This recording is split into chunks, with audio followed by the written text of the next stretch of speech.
سمجھو، ایک بات تو یہ ہے کہ ما انزل الیک سے کیا مراد ہے؟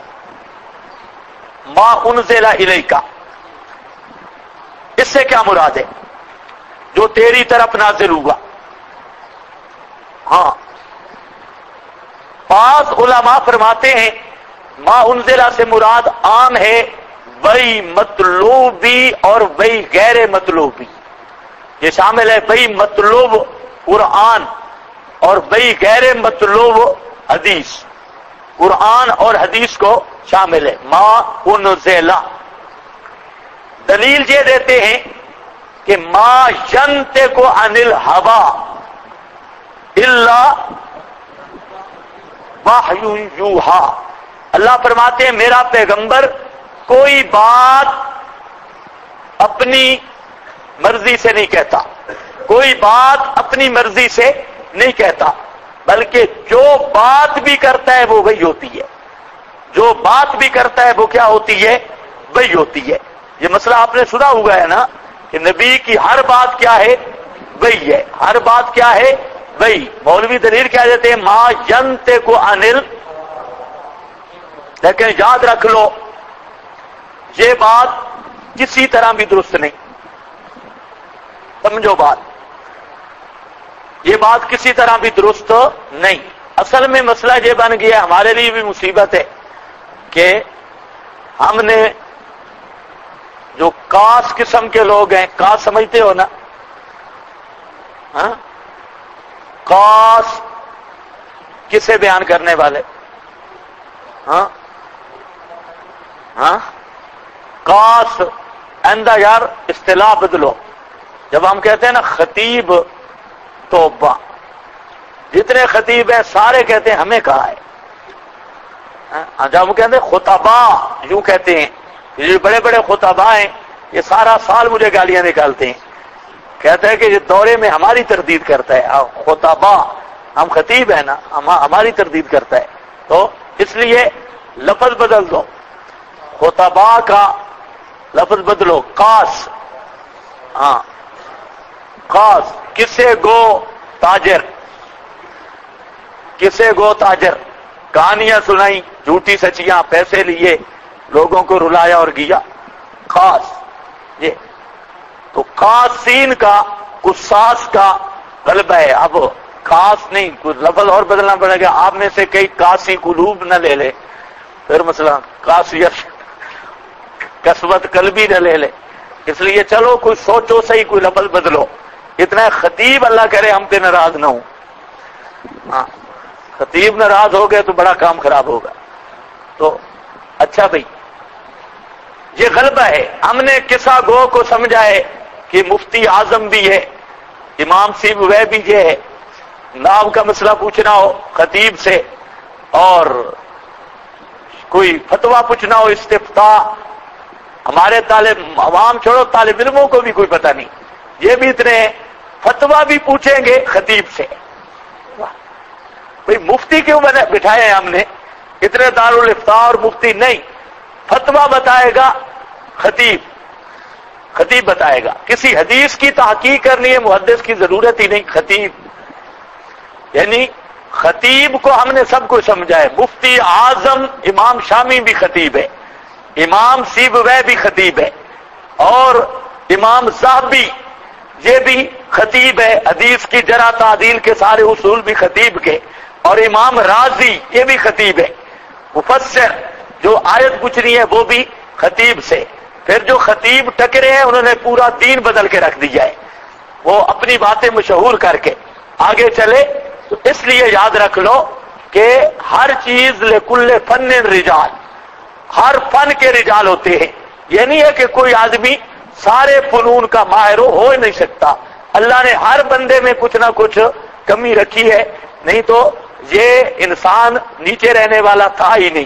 تو یہاں پر ما ینطق عن الہوی کا بالکل غلط ترجمہ کیا جاتا ہے، جس کی وجہ سے یہ کہ آپ کی کوئی بات بغیر وحی کے نہیں، بالکل غلط ترجمہ ہے، یہ کوئی ترجمہ نہیں، قرآن پاک کی آیت کے یہ معنی نہیں، ورنہ ایسا زبردست اشکال آئیں گے کہ کسی کے پاس کوئی جواب بن سکتا ہی نہیں، نبی پاک صلی اللہ علیہ وسلم قسم اٹھا رہے ہیں کہ آئندہ میں شاید نہیں کھاؤں گا، قسم اٹھاتے ہیں، یہ بھی بھئی، اور اوپر لیما تو حرمو، یہ بھی بھئی۔ اب اس کی مناسبت سمجھاؤ مجھے، آپ نے جو قسم اٹھائی ہے کہ آئندہ شاید نہیں کھاؤں گا، یہ بھی اگر وہی تھی تو اوپر اللہ نے فرمایا لیما تو حرمو، حرام کیوں کرتا ہے؟ پہلے بھئی کی کار چاہتے بعد فرمایا کیوں کرتا ہے؟ یہ تو پھر مذاق بن جائے گا۔ اگر پہلے بھی وہی ہے بعد میں بھی وہی تو مذاق بنتا ہے۔ ایک بھائی سے کہا کہ مجھ پہ حرام ہے شہد، اور دوسری وہی آ گئی جہاں جو النبی لیما تو حرمو، فرق صرف مطلوب اور غیر مطلوب کا تھا، لیکن تھی وہ بھی وہی یہ بھی وہی۔ یہ عجیب مسئلہ ہے۔ ایک بھائی یہ ہوئی کہ بدر کے 70 قیدیوں کو چھوڑ دو، 70 قیدی جو تھے وہ ان کو چھوڑ دو، یہ بھی آپ نے فیصلہ کیا، اور دوسرے دن رو بھی رہے تھے درخت کے نیچے بیٹھ کے۔ حضرت فاروق اعظم نے پوچھا یا رسول اللہ کیوں رو رہے ہیں؟ فرماتے ہیں کہ وہ جو بدر کے قیدیوں کے بارے میں مسئلہ پیش آیا تھا نا، ہے نا ذہن میں کہ ان کو چھوڑنا چاہیے، حضرت عمر نے کہا تھا ان کو قتل کر دو، کفر کی کمر ٹوٹ جائے گی، اور صدیق اکبر نے مشورہ دیا ان کو چھوڑ دو، مال شال لے کر اسلام کو مالی قوت بھی مل جائے گی، اور ہو سکتا ہے یہ بعد میں مسلمان بھی ہو جائیں، ان کو چھوڑ دو۔ نبی پاک صلی اللہ علیہ وسلم نے فیصلہ یہی کیا کہ ان سے فدیہ لے کر ان کو چھوڑ دو۔ تو دوسرے دن آپ رو رہے تھے، حضرت عمر آئے، پوچھا یا رسول اللہ کیا مسئلہ ہے؟ تو آپ نے فرمایا عمر اگر عذاب آتا نا اللہ کا تو سوا تیرے کوئی بھی نہ بچتا، اللہ کو تیری رائے آسمانوں پہ پسند تھی، تو نے جو کہا نا ان کو قتل کرنا ہے، اللہ کو یہ فیصلہ پسند تھا، اور ہم نے جو دوسرا فیصلہ کیا یہ ایت نازل ہوئی ما کان للنبی ان یکون لہ اسرا حتی یسخن فی الارض حتی یسخن فی الارض، یہ ایت نازل ہوئی کسی نبی کے لیے جائز نہیں اس کے پاس قیدی ہوں حتیٰ کہ وہ زمین میں اچھی طرح خون ریزی کر لے، ان کو ایسے چھوڑ نہیں سکتا۔ یہ ایت نازل ہوئی، آگے اسی میں عذاب کی وعید بھی ہے۔ تو نبی پاک علیہ السلام اب افسوس کر رہے ہیں، کل وہی آئی کہ چھوڑ دو، اب وہی آئی کہ افسوس کرو اور رو، یہ کوئی وہی ہے؟ پھر کل والی بھی وہی ہو، آج والی بھی وہی ہو۔ اسی طریقہ سے اور بھی بہت سارے ایسے مسائل ہیں کہ آپ صلی اللہ علیہ وسلم کی ہر بات کو وہی قرار دینا یہ تحریف قرآن ہے اور خلاف ہے اصول اسلام کے۔ یہ بات بالکل ذہن میں رکھو، مولوی بڑی چین بی کریں گے لیکن مسئلہ حد یہی ہے، ہر بات وہی نہیں، پیغمبر کا اجتہاد بھی ہے، اور تمام فقہا قائل ہیں کہ نبی پاک صلی اللہ علیہ وسلم اجتہاد بھی کرتے، تو اگر ہر بات وہی ہے تو پھر اجتہاد کا بھی انکار ہے، ہر بات وہی تو پھر اجتہاد پیغمبر کا تو مطلب ہی کوئی نہیں ہے، ہر بات وہی تو اجتہاد نبی کا انکار ہو جائے تب بھی یہ کہتا ہے ہر بات وہی ہے۔ اور اسی طرح بہت سارا مقام ایسے ہیں کہ نبی پاک صلی اللہ علیہ وسلم نے اللہ تعالیٰ نے آپ کی اصلاح کی، آپ کی تربیت کی، آپ نے منافقوں کو چھٹی دی، اللہ نے فرمایا لما اذنت لہم، میرا پیغمبر چھٹی نہیں دینی تھی، کیوں چھٹی دی ہے ان کو؟ اسی طرح آپ نے پروگرام بنایا صحابہ کو اٹھا دوں مجلس سے، اللہ نے فرمایا لا تطرد، ان کو اپنی مجلس لا تطرد الذین یدعون ربہم بالغداۃ والعشی، میرے پیغمبر آپ نے یہ کام نہیں کرنا۔ حضرت عبداللہ ابن ام مکتوم آ گئے، آپ صلی اللہ علیہ وسلم نے حضرت عبداللہ ابن مکتوم کو واپس کیا، اگر یہ واپس کرنا بھی وہی سے تھا، وَحَبَسَ وَتَوَلَّى أَنْ جَاءَهُ الْأَعْمَى، یہ بھی وہی تھی، تو دنیا کا کوئی مولوی مجھے سمجھائے وہی کا مفہوم، ادھر وہی ہوئی کہ اس کو اٹھا دے، ادھر وہی ہوئی کہ کیوں اٹھایا؟ یہ کیا ہے؟ تو یہ کہنا ما ينطق عن الهوى، یہ کہنا کہ آپ کی ہر بات وہی ہے، بالکل یہ قرآن کا یہ تحریف ہے، یہ قطعاً مانا نہیں، نبی پاک علیہ السلام کی ہر بات کو وہی قرار دینا، اور اس میں اتنی متعدد خرابیاں ہیں کہ جن کا ازالہ ممکن ہی نہیں ہے۔ یہ بات سمجھ آ گئی ہے؟ پریشان بھی ہو گئے اور سمجھ بھی آ گئی، کیونکہ پرانی چیز ذہن سے مشکل نکلتی ہے۔ ہاں لیکن بات یہی ہے، ان کا نہ مرا، بات حقیقت یہی ہے۔ البتہ پیغمبر کی حدیث وہی ہے، ہاں وہی ہے، لیکن کون سی؟ انا علینا بیانہ لتبین للناس، تبین للناس، جو قرآن کی تفسیر ہے وہ بیان بھی انا علینا، اللہ فرماتے ہیں بیان وہ میرے ذمہ ہے، انا علینا بیانہ، جو قرآن کی تفسیر اور توضیح حدیث میں موجود ہے وہ بھی وہی ہے۔ پتہ نہیں آپ سمجھے ہو کہ نہیں؟ ایک ہے ہر بات کا وہی ہونا، یہ نہیں، ایک ہے قرآن کی تفسیر و توضیح جو نبی پاک کی زبان سے آئی ہے اس کا وہی ہونا، یہ متعین ہے، یہ وہی ہے، اور بے خفی یہی ہے۔ اس لیے مت یہ سمجھنا کہ میں کوئی بے خفی کا منکر ہوں، بے خفی بھی برحق ہے، میں اس بات کی تردید کر رہا ہوں کہ ہر بات یہ وہی نہیں، ہر بات یہ وہی نہیں، بعض اجتہادات بھی ہیں، ہر بات کو وہی قرار دینا اس پہ خرابیاں ہیں۔